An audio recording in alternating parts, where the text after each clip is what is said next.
Hello and welcome to a mini championship predictions from the Sport Podcast. I'm Craig Savage, and with me, as always, is Mr. Daniel Cody. We have two games on Tuesday night, and the first one is unsurprising. It is Coventry City. They're at home at the moment to Rotherham. Coventry beat Stoke by 2-0, and Rotherham lost 4-2 at home to Hull.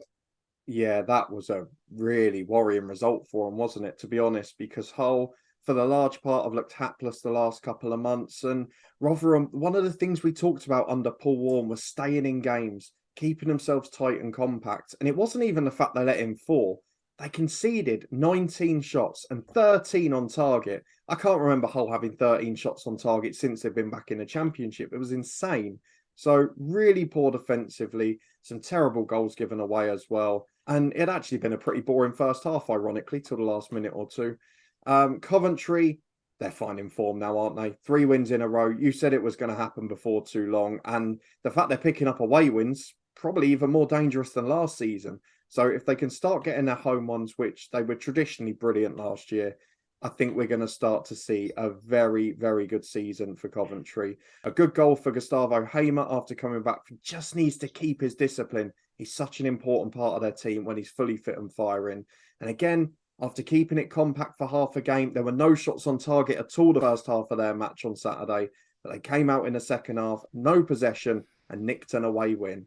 Exactly what you want to see if you're the away side. I have to go Coventry. I'm sure you will be as well. I'm going to go comfortable. I'm going to go quite big. Maybe I've added a goal on because of what Rotherham did today. I'm going to go 3-0 to Coventry. I'm going to go 2-0 to Coventry. Yeah, great, good performance away from home. And yeah, they're starting, as I said, it's that building momentum. Obviously, now the games are going to come thick and fast. Also, they've got to play catch up. And it's starting to kind of go in their favour for Coventry. And we knew they weren't going to be bottom of the table for that long. So it was a very, very good away performance. Rotherham, very worrying, especially in Hull. And I said these teams that you obviously going to be down there, you need to win those games, and they're not picking up the points. And it's a bit worrying time for Rotherham. They're still feeling up this side, not looking promising. So I'm going to go 2-0 to Coventry. And the final game is Burnley versus Norwich. Burnley come from 2-0 down at halftime to beat Sunderland by 4-2.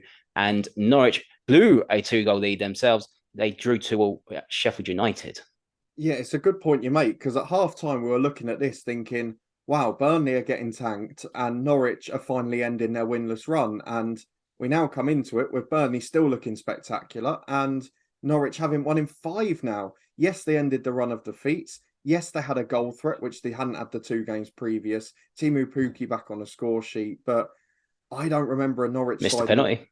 Yeah, he did, but I don't remember a Norwich side in the Championship throwing away 2-goal leads too often in their many years that they've bounced up from this division. So there are some disappointments there. Again, conceded 22 shots defensively the last few games. Really not been great at all. And Burnley, whilst probably one of their worst away starts, particularly defensively, without a recognised striker for Sunderland as well. The second half, I mean, that's what they're great at. That's what they did against Swansea, wasn't it? They just blew them off the park. 4 shots on target, 4 goals. And if you want to accuse Burnley of not being too ruthless for many games this season, they've drawn a lot 1-1, but they certainly made up for it in that game. So a really good win for them. Huge confidence boost, gets them right up in the promotion mix. And at the start of the season, these 2 relegated clubs you would have had right up there. So based on form, I'm tempted to go for Burnley to nick it. And I do feel like, as much as I wanted to say 1-1, I go for 1-1 every time Burnley are playing. So I think I have to let that go today. I'm going to add a couple of goals in. 2-1 to Burnley. They're going to just nick it.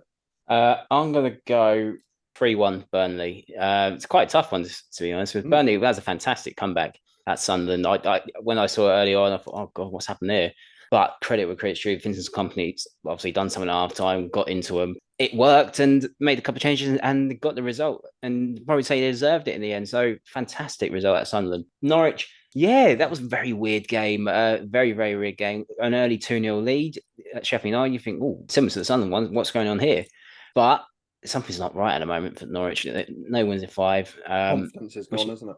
Confidence seems to be gone. Players are injured. And is Dean Smith another name that we could potentially see go and do a manager special? I don't know. But he had that chance later on to win it. It was the penalty and Pukki missed it. I thought Sargent was going to take it. but he let Pookie take it and obviously going for the hat trick and missed it. So that would have been a real confidence booster to get that third goal. And I think Burnley are a lot stronger at the moment. The confidence is like they will be really up after that 2-0 half-time scoreline. So I'm going to go Norwich to lose at Burnley by 3-1.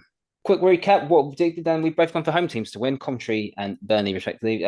1 goal conceded for Burnley, but Cody's gone for 2. I've gone for 3. And those are predictions for this midweek's action in the Championship. Do you agree with us or disagree with us? Let us know in the comments and give us your predictions for this midweek action. Don't forget, like the video, subscribe to On This Football Podcast, and you can follow us on Twitter at On This Football Free. And we'll see you next time.